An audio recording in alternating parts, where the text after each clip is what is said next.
Yes, again, alright mga minamahal, Alicia nyo, nagbabalik muli para sa ating panibagong video. So, medyo natakot, sa bashing itong si Senator Robin Hood Padilla kasi diba, lately in-announce niya na siya po ay ready nang tumakbo bilang presidente sa 2028 election. So, ang nangyari kasi, instead na matuwa yung mga DDS, abay inatake siya kasi bakit ka naman tatakbo? Oo, 'di ba loyal supporters ka tapos kakalabanin mo si Sara Duterte. Eh, syempre, alam niyo naman yung mga DDS, bulag yan talaga sa katotohanan. Ang gusto nilang mangyari ay itong si Sara Duterte ay tumakbo bilang presidente. Yan yung gusto mangyari ng mga DDS.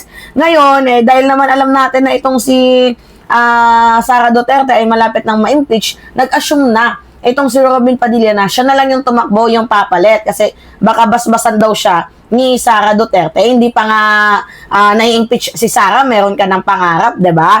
So, yun po yung mga comments sa kanya ng mga DDLs. So, ngayon, dahil nga na-bash itong lolo ninyong si Robin Padilla, inatras niya na yung kagustuhan niyang tumakbo bilang presidente ng bansang Pilipinas. Aray mo. Sabi dito, basahin natin yan mga minamahal. Okay. Robin Padilla, hindi na tatakbo sa 2028. Huwag niyo na po ako isama sa lineup. Nagtampo. Kasalanan mo naman kasi, bakit ka nag-early announcement? Alam mo, yung early announcement, nakaka-evil eye talaga yan. Tingnan mo, na evil eye ka. Kasi atat na atat ka. At saka kung ako naman yung tatanungin, sino din naman yung boboto sa'yo? Hindi mo nga pinag-iisipan bawat sinasabi mo. May nagawa ka bang batas na tatatak sa mamamayang Pilipino? Halos wala naman eh. Wala tayong nakikita, mga minamahal. Alright, continue tayo. Kinumpirma ng aktor at public servant, yan, binabasa ko lang sa inyo na si Robin Padilla na hindi na siya tatakbo sa anumang posisyon sa 2028.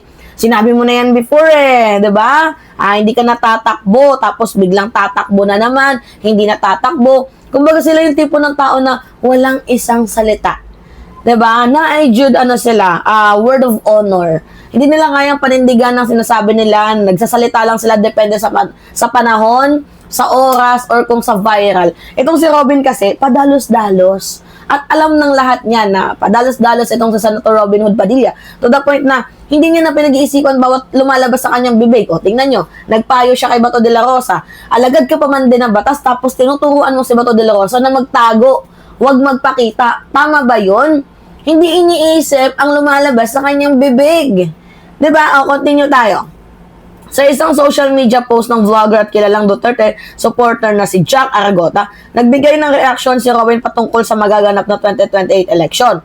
Makikita sa post ni Jack Aragota sa kanyang Facebook account nitong nagdaang Biyernes, December 12, ang mga literato ng mga politikong gusto raw niyang suportahan sa susunod na halalan. Alam ko masyado pang maaga pero ito ang line-up na gusto ko na maging senador na dapat kailangan makasama ni Presidente Duterte sa 2028. So, ilan sa mga naroon, Senator Padilla, Cheese, Escudero, Cayetano, Rowena Gonzon, Jimmy Bundok at iba pa. Sa comment section, nag-iwan ng mensahe si Robin Padilla. Nagpapasalamat kay Sir Jack pero hiniling nito na tanggalin ang kanyang pangalan sa litrato at sa post dahil hindi na raw siya tatakbo sa 2028. Maraming salamat po. Diba? Huwag nyo na po akong isama sa line-up at hindi na po ako tatakbo sa 2028. Abay, buti naman. Buti naman. Diba? Tapos may nagsabi pa dito, takbo ka ulit, Sen. Isa kang may malasakit sa kapwa Pilipino. Yan pa yung mga nabubudol ni Robin Padilla. Wag naman po, Senator, brother, kailangan ka po namin mga taga Mindanao. Maawa po kayo sa amin, taga Zamboanga City, todo suporta sa inyo. Diba? Nalulungkot naman ng iba mga minamahal. Pero to be honest with you all, guys, masyado kasing nag-early announcement itong si Robin Padilla, kaya naka-receive siya ng bashing. Kasi ganito lang naman diba, sa sobrang iniidolo mo, si VP Sara Duterte, pati yung kanyang posisyon, gusto mo na ding ma-achieve, or gusto mo na ding marating. Diba? Yung ginagawa mo na, supporters ako ni Sara Duterte. Diba? Tapos bigla-biglang malalaman natin na tatakbo ka. Wala ka namang may pagmamalaki. Unang-una, wala ka namang landmark law. Diba? Wala ka namang economic reform. Wala kang major social program. Wala kang malinaw na legislative agenda. Diba? Tapos madalas nakikita natin itong si Robin Padilla na puro privilege speech. 'Di ba? Puro soundbites na pang-viral ang kanyang ginagawa. And yung statement niya, kinalaunan, binabawi. O, tulad nito, tatakbo, tapos hindi. Tatakbo na naman, tapos laban-bawi siya. Alam mo, Robin, ng Pilipinas, lubog sa utang. Sa kagagawa ng amo mong si Digong.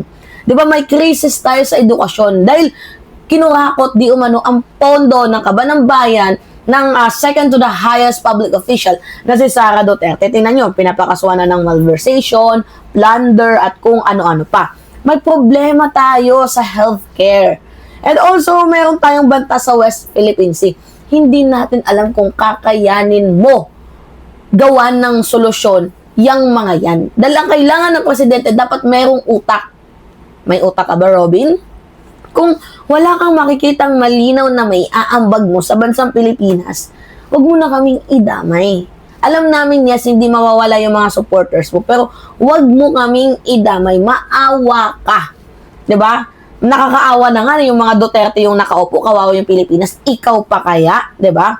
Alam mo, hindi action movie ang politika sa bansang Pilipinas. Hindi puro drama ang pamumuno. Hindi puro kamera ang solusyon. Dapat kapag ikaw ay tatakbong presidente, dapat ready ka. Dapat handa ka, may isa kang salita, may respeto ka sa batas. Yung respeto sa batas, wala ka nun, Senator Robin Hood Padilla. Hindi sapat na mabait ka lang, hindi sapat na sikat ka lang, hindi sapat na matapang ka lang, hindi sapat yung sasabihin mo na bawat Pilipino magiging milyonaryo. Kailangan meron kang utak. Hindi naman nata pwede na mag-produce ka ng napakaraming pera. Ano yung gusto mo nun? Wala nang economic balance. Alam niyo mga minamahal, madaming nagtatanong yan, ba't di ba pwedeng mag-produce na lang ng madaming pera tapos ibigay sa mamamayang Pilipino? Nako, masyasyak ang Pilipinas niyan, mas lalo tayong malulugmok. Alam niyo kung bakit? Mag-produce si Nima, napakaraming pera. Ibigay sa lahat ng mamamayang Pilipino. Unang-una, hindi na magtatrabaho. Oo, yung mga trabahador. Kasi madami na silang pera. Ngayon, kapag di na nagtatrabaho, wala nang nagpa-function sa mga factory, wala na kasi lahat, madami ng pera. Mauubos yung stocks natin. Magkakaroon ng over-demand. Diba dapat mayroong demand at supply? Dapat balance yan. Demand at supply. Dapat balance yan. Eh, paano kung mas dumami ang demand tapos konti ang supply? Diba kasi madami na silang pera, madami na silang demand, konti na lang yung supply. Diba? So, kung wala nagtatrabaho, mas kokonti pa ng supply. Ang magiging resulta, kahit madami silang pera, mag-aagawan sila dito sa supply. Diba? For example, magsasaka. Madami ng pera. Ngayon, ayaw na nilang magtanim kasi madami na silang pera. O ngayon, yung demand ng palay, yung supply ng palay mas kokonti. Pero mas dadami ang demand. Kasi madami na ng pera. Diba? Tapos bibili na dadami ang demand, kukonti ang supply. Ang mangyayari, tataasan na ang presyo ng bigas. Kunyari, ang presyo ng bigas 50, gagawing 100. O sige, bili kasi meron naman tayong pera. Tapos walang nagtatanim, walang talagang nagtatanim, wala na talagang mga magsasaka. Mas uunti pa ang supply hanggang sa mas tataas ang presyo. Kaya nga, bawal tayong mag-produce ng madaming pera. At baka yan yung gawin ni Robin Padilla. Magpo-produce siya ng napakaraming pera. Huwag naman sana. Kung sakaling maging presidente. Hindi natin alam kung anong takbo ng utak ni Padilla. Sasabihan niya ba naman 1 million? Magiging milyonaryo? Mga Pilipino? Diyos ko. Wala ka talagang alam sa ekonomiya. Buti pa itong si Aling Maliit kahit papaano credits natin. Magaling siya sa ekonomiya. Talagang gumanda din naman yung ekonomiya lang ng bansang Pilipinas nung siya inaupo. Pero talagang sandamakmak ang korupsyon. Talamak ang korupsyon na ginawa nung presidente pa, itong si Aling Maliit. Diba?